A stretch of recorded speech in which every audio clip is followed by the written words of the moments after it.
20, we read of how Paul was visiting the congregation at Troas. It says that when they gathered, now I don't know when they started, but I know when they ended, that as he taught, he preached to them until midnight.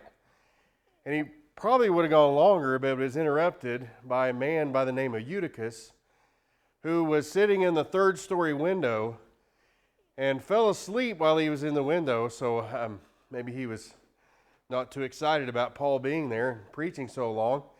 But he fell outside off of the window, and they took him up as one who was dead, and Paul revived him, and then he ate and felt better. I tell you that story to remind you that, first of all, I'm not Paul, so I don't plan on preaching until midnight. But also, I know how tired you are. It's been half a week of together like this, and it's been pretty intense. It's my understanding you are not normally having afternoon services. So after a big meal and then turning around and having services, I know how difficult it is not to fall asleep. I promise not to be Paul if you promise not to be Eutychus. This afternoon, I want to talk about the family of God one more time. We are family. But because we're family, we're really family. Arguments, difficulties, challenges, in every way, we are family. And so I want to talk about what to do when we have those times of opinions, of disagreements, and of arguments. In Colossians chapter 3 and verses 12 through 14, it tells us to bear with and to forgive one another. Let's read the passage together. Therefore, as the elect of God, holy and beloved, put on tender mercies, kindness, humility, meekness, long-suffering, bearing with one another and forgiving one another, if anyone has a complaint against another, even as Christ forgave you, so you must also do. But above all these things, put on love, which is the bond of perfection. As family, there's going to be times that we're going to have our scrapes, and we need to learn to bear with one another and just let those go. There's going to be other times that they're more than scrapes, that they're deeper than that. They're deep wounds. And so in that case, we need to learn to forgive one another. What does that mean? What does that look like? We've talked about that some this week, but let's go and look at the process. In Matthew chapter 5, let's read about the process from someone who is guilty, who needs to go talk to the one who has been offended. Matthew chapter 5 and verse 23 says, Therefore, if you bring your gift to the altar and there remember that your brother has something against you, leave your gift there before the altar and go your way, first be reconciled to your brother, and then come and offer your gift. Agree with your adversary quickly while you are on the way with him, lest your adversary deliver you to the judge, and the judge hand you over to the officer, and you be thrown into prison. So that's what we need to do when we are someone we know that we have hurt someone, and we need to reach out to them. And he tells us exactly what to do, that no matter what's going on in life, no matter what pressures we might have from the church or otherwise, that we need to get with that person and we need to work it out. But what happens if you're the one who's been offended? What's the difference? Well, that's told to us in Matthew chapter 18. So let's look at Matthew 18, verses 15 through 20. There Jesus says, Moreover, if your brother sins against you, go and tell him his fault between you and him alone. If he hears you, you have gained your brother. But if he will not hear, take with you one or two more, that by the mouth of 2 or 3 witnesses every word may be established. And if he refuses to hear them, tell it to the church. But if he refuses even to hear the church, let him be to you like a heathen and a tax collector. Assuredly I say to you, whatever you bind on earth will be bound in heaven, and whatever you loose on earth will be loosed in heaven.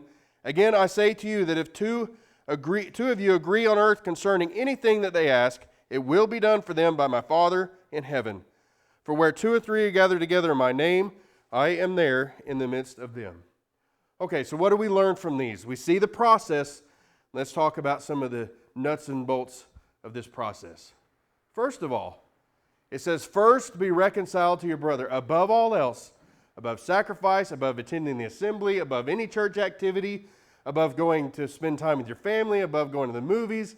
You can put whatever you want in that slot. First, be reconciled to your brother. The relationship is the priority. And that's what I want to see from this, is that our relationship with one another is the priority.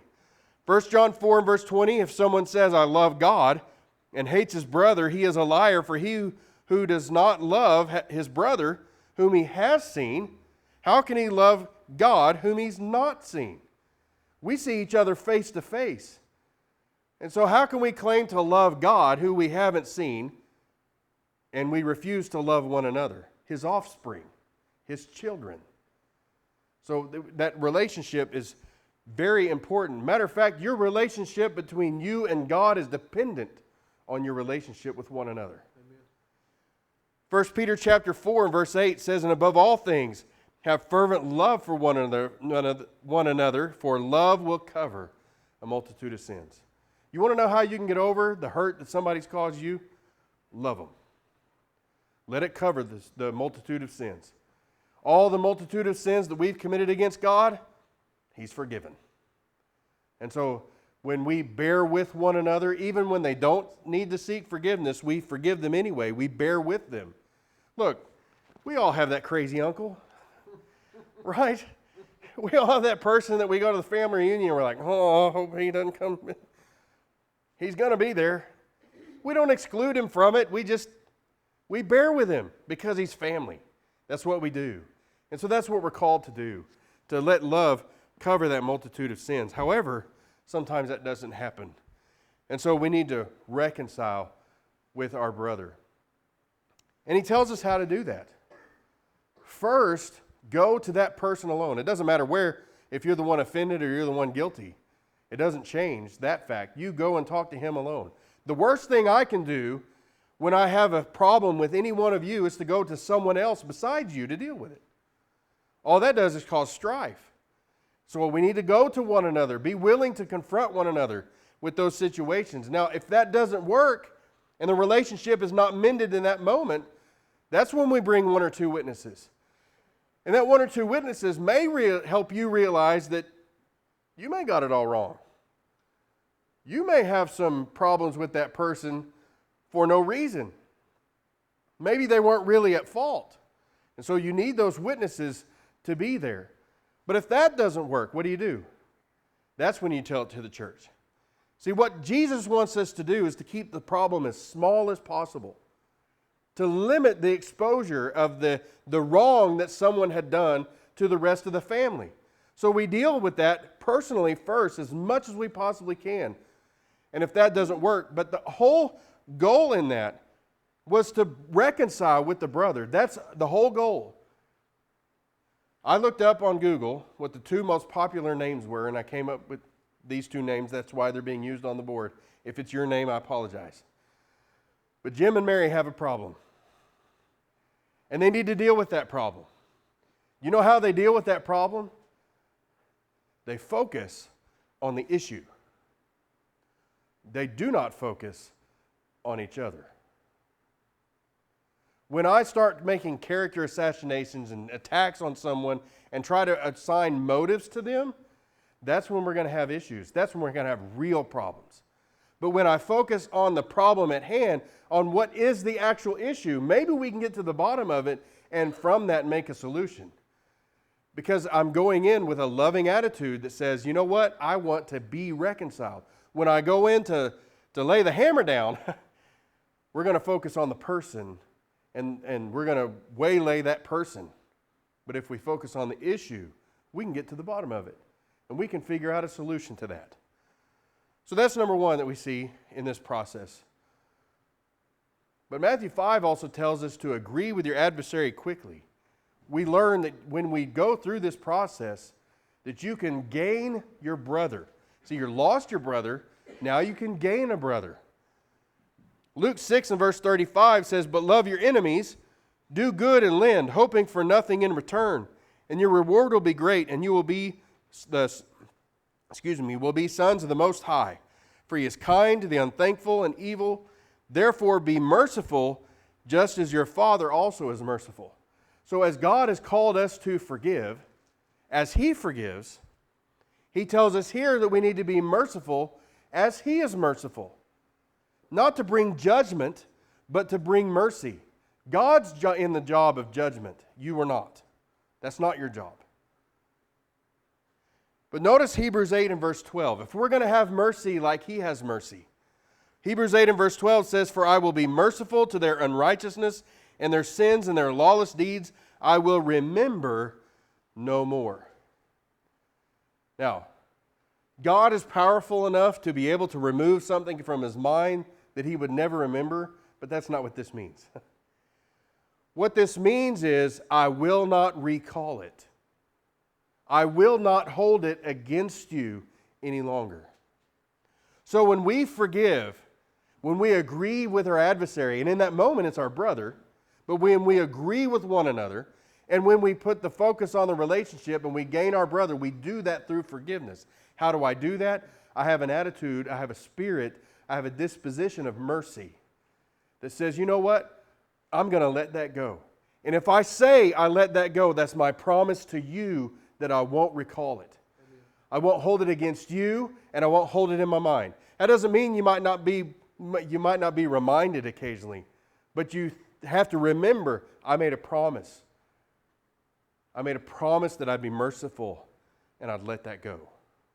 And I will not hold it against them any longer. That's how you forgive. Then he says in Matthew 18 that whatever you bind on earth will be bound in heaven, whatever you loose on earth will be loosed in heaven. When two agree. And then he says, when two or three are gathered together in the midst of them, gather together, I am there in the midst of them. What does he mean by that? Now I know how traditionally the Church of Christ has meant that, and they're wrong. It does not mean when I have vacation and we're there with all the family, and because we got two or three gathered together, that I can have communion. That's not what that verse means. What that verse is talking about is when two brethren have odds with one another, and they reconcile because they come to an agreement, or the church has to come to agreement about that person who is guilty, one way or the other. When two or three make that decision, it's bound. And what he's saying, when two or three gather together in my name, what he's saying is, I'm there in the middle of that agreement. I am a witness to the agreement. That's how serious the agreement is. It's a let's not take that verse out of context, but put it in its proper place, that when I am at odds with someone and I say I forgive them, he saw it all. Which means I need to let it go. I need to hold up my end of the bargain to not ever recall that again.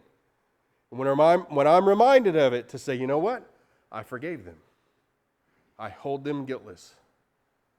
That's what it means that He is with us when we are gathered in that moment.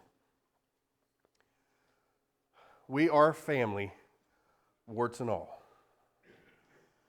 Be willing to overlook the small things and properly deal with the big things.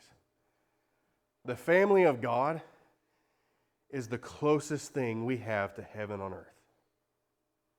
Don't lose it. Treasure it. How sweet, how heavenly is the sight. That's the song we're about to sing. And I hope to leave that song with you as an encouragement. And if you need us, let us know by coming forward while we stand and while we sing that song.